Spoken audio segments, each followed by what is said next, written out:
Hello friends, Namaskar. Once again, welcome back to Preventive Health Solutions. This is KP Singh, Nutrition Advisor on Integrative Dietetics. दोस्तों आइए आज हम देखेंगे green tea के कौन कौन से हेल्थ बेनिफिट्स हैं और इसमें प्रमुख हेल्थ बेनिफिट क्या है। तो दोस्तों यूँ तो ग्रीन टी के बहुत सारे हेल्थ बेनिफिट्स हैं, लेकिन अगर देखा जाए तो ये हमारे एलडीएल कोलेस्ट्रॉल यानी बैड कोलेस्ट्रॉल को कंट्रोल करने में काफ़ी प्रभावशाली है। तो दोस्तों सबसे पहले हम इसके जनरल बेनिफिट्स की बात करेंगे और कोलेस्ट्रॉल को कंट्रोल करने में ये कैसे हेल्प करती है इसकी बात हम डिटेल में थोड़ा इस वीडियो के एंड में करेंगे। तो सबसे पहले अगर इसके कंटेंट देखें, मुख्य कंटेंट क्या होते हैं ग्रीन टी में, तो दोस्तों इसमें कैफीन होता है और दूसरा मुख्य कंटेंट है जो पॉलीफिनॉल्स या एंटीऑक्सीडेंट्स होते हैं, उसमें प्रमुख जो है वो कैटेचिन्स होते हैं। तो कैफीन और कैटेचिन ये दो इसके प्रमुख इंग्रेडिएंट हैं और इसमें जो कैटेचिन है यही इसको नॉर्मल टी से अलग करता है और कॉफ़ी से भी अलग करता है, क्योंकि नॉर्मल टी में और कॉफ़ी में कैटेचिन्स नॉर्मली नहीं पाए जाते। तो कैफीन तो तीनों ड्रिंक्स में पाया जाता है। कैफीन ग्रीन टी में कम मात्रा में पाया जाता है। एक कप अगर मीडियम साइज का लेंगे तो उसमें कैफीन लगभग 25 से 30 मिलीग्राम पाया जाता है, जबकि नॉर्मल टी में, ब्लैक टी में कैफीन की मात्रा एक कप में 45 से 50 मिलीग्राम होती है। और यही अगर कैफीन देखें कॉफ़ी में तो और ज़्यादा होता है, लगभग 90 to 100 मिलीग्राम पाया जाता है। तो इस तरह से कैफीन की एक नॉर्मल मात्रा होती है ग्रीन टी में, जो कि नुकसान भी नहीं करती है। तो दोस्तों आइए इसके फ़ायदे गिनाते हैं। तो सबसे पहला फ़ायदा तो है वेट लॉस में ये मदद करती है, जैसा कि इसके लिए फेमस भी है ये। तो वेट लॉस में कैसे मदद करती है, हमारी मेटाबॉलिज्म को इन्हेंस करती है, जिससे कि जो जमा फैट है हमारे शरीर के अंदर, विसरल फैट है, वो एनर्जी में कन्वर्ट होने लगता है। तो इस तरह से ये फैट लॉस में मदद करती है। और दूसरा फ़ायदा इसका क्या मिलता है दोस्तों, ये कैफीन होने के कारण ये हमारे ब्रेन फंक्शन को इन्हेंस करती है, इम्प्रूव करती है, जिससे कि अलर्टनेस बढ़ती है, मतलब मेंटल अलर्टनेस की फीलिंग कराती है ये। और इसी के साथ साथ कैफीन के कारण ही ये हमारे आलस को दूर करती है, हमें एनर्जेटिक महसूस कराती है, हमें एनर्जेटिक फीलिंग आती है हमें। और अगर बहुत ज़्यादा थोड़ी थोड़ी देर में नींद जैसी समस्या, थकावट जैसी लग रही है तो वो हमें ऐसी प्रॉब्लम्स नहीं आती हैं। तो ये तो इसके नर्वस सिस्टम से रिलेटेड बेनिफिट्स हो गए।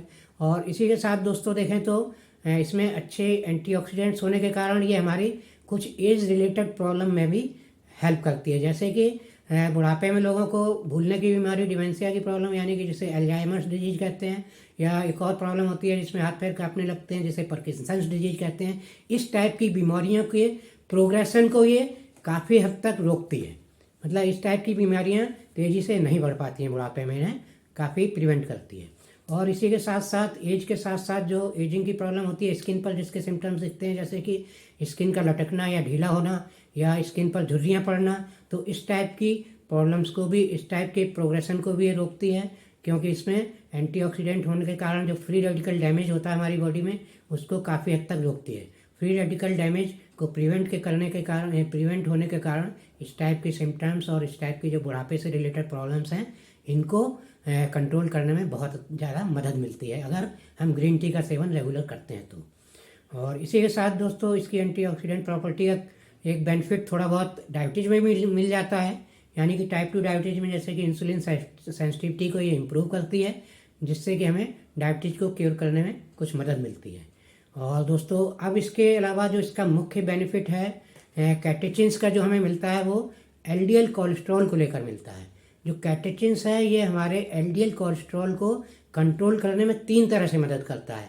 मतलब जो हमारे हार्ट को एलडीएल कोलेस्ट्रॉल या बैड कोलेस्ट्रॉल नुकसान पहुंचाता है, उस नुकसान को ये 3 तरह से रोकता है। सबसे पहला कैसे रोकता है, चूँकि कैटेचिन्स एक प्रकार के पॉलीफिनॉल्स हैं और ये एक प्रकार के एंटीऑक्सीडेंट का भी काम करते हैं, तो ये हमारा जो एलडीएल कोलेस्ट्रॉल है इसको ऑक्सीडाइज होने से रोकते हैं। तो जब एलडीएल कोलेस्ट्रॉल ऑक्सीडाइज नहीं होता है तो ये हमारी ब्लड वेसल्स में या धमनियों में या हमारी नसों में नहीं चिपकता है, तो इस तरह से ये प्लाक फॉर्मेशन को रोकता है। और दूसरा फ़ायदा करता है जो कैटेचिन क्या करता है, ये हमारा जो भी कोलेस्ट्रॉल, डाइटरी कोलेस्ट्रॉल है, जो हमें डाइट से कोलेस्ट्रॉल मिल रहा है, उसको इंटेस्टाइन में एब्जॉर्ब होने से रोकता है।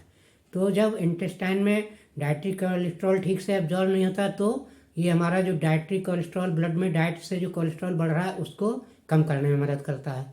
और तीसरा फ़ायदा ये लीवर फंक्शन को इम्प्रूव करके करता है। कैटेचिन्स लीवर में क्या फंक्शन करता है, लीवर को इंड्यूस करता है, जिससे कि लीवर हमारा जो है जो बढ़ा हुआ कोलेस्ट्रॉल है ब्लड में, उसको लेकर बाइल जूस में कन्वर्ट करने लगता है। तो ब्लड से एलडीएल कोलेस्ट्रॉल, बैड कोलेस्ट्रॉल को निकाल कर जब बाइल जूस में कन्वर्ट किया जाता है तो भी एलडीएल कोलेस्ट्रॉल का लेवल ब्लड में कम होने लगता है। तो इस तरह से दोस्तों देखा हमने कैटेचिन्स के कारण, ग्रीन टी के कारण हमारा जो ब्लड कोलेस्ट्रॉल लेवल है वो 3 तरह से उसमें हमें फ़ायदा मिलता है। एक तो उसका प्लाक फॉर्मेशन की टेंडेंसी कम होती है, दूसरा डाइटरी कोलेस्ट्रॉल का मतलब जो जा रहा है ब्लड में वो कम हो जाता है, और तीसरा जो बढ़ा हुआ कोलेस्ट्रॉल है वो लीवर में जाके कंज्यूम होके बाइल जूस में कन्वर्ट हो जाता है। तो इस तरह से इफेक्टिवली हमारा बैड कोलेस्ट्रॉल ग्रीन टी से कंट्रोल किया जा सकता है। और दोस्तों यहाँ पर देखें, अगर क्वांटिटी की बात करें तो अगर नॉर्मली आप ग्रीन टी पी रहे हैं तो इसका अगर आपको पूरा फ़ायदा चाहिए तो कम से कम 3 से 5 कप ग्रीन टी आपको दिन भर में पीनी चाहिए। और इसके साथ अगर आप इसमें कैफ़ीन ज़्यादा नहीं, आपको लग रहा है 5 कप पीने से ज़्यादा कैफ़ीन मिलेगी, तो आप अगर ऐसा करना चाहते हैं तो सिर्फ ये कैटेचिन्स का फ़ायदा कोलेस्ट्रॉल के लिए लेना है तो आप इसका सप्लीमेंट ले सकते हैं। न्यूक्लाइड का CH बैलेंस के नाम से एक बहुत अच्छा सप्लीमेंट आता है जिसमें ग्रीन टी का एक्सट्रैक्ट लगभग 395 मिलीग्राम होता है, जो कि हमें ठीक ठाक मात्रा में 250-300 milligram catechins per day provide कर सकता है, और जो कि काफ़ी इफेक्टिव होगा, हमें कोलेस्ट्रॉल कंट्रोल करने में मदद करेगा। तो इस तरह से आप न्यूक्लाइड का CH बैलेंस भी यूज कर सकते हैं प्रभावशाली ढंग से कोलेस्ट्रॉल को कंट्रोल करने के लिए। तो दोस्तों आशा है ये वीडियो आपको अच्छा लगा होगा, और इन्फॉर्मेशन ठीक लगी है तो मेरा वीडियो लाइक और शेयर करें, और चैनल सब्सक्राइब नहीं किया है तो प्लीज़ मेरा चैनल सब्सक्राइब कर लें। इसी के साथ दोस्तों thank you very much, see you in next video.